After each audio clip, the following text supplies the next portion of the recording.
నిజాయితీగా మాట్లాడాలి. నేను రుజువు చేయాలి. నేను ఇప్పుడు రాజీనామా చేస్తా చెప్పాలి మరి.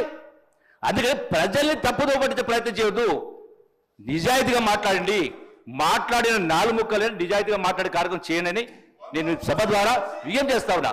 ఈరోజు ఇవన్నీ ఆలోచన కారణం ఎవరు? మీరు ఇన్ని లక్షల ఈరోజు నెలకు 6,500 కోట్ల రూపాయలు వడ్డీ అసలు కట్టాల్సి వస్తా ఉంది.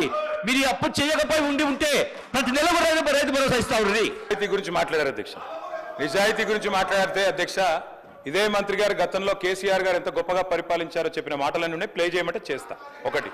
రెండో అధ్యక్ష, హరీష్ రావు గారు ఇంత స్పష్టంగా శాసనసభలో నిన్నగాక మొన్ననే కదా అధ్యక్ష మొత్తం ఆర్బీఐ లెక్కలు వివరిస్తూ సావధానంగా ఏం చెప్పారు అధ్యక్ష?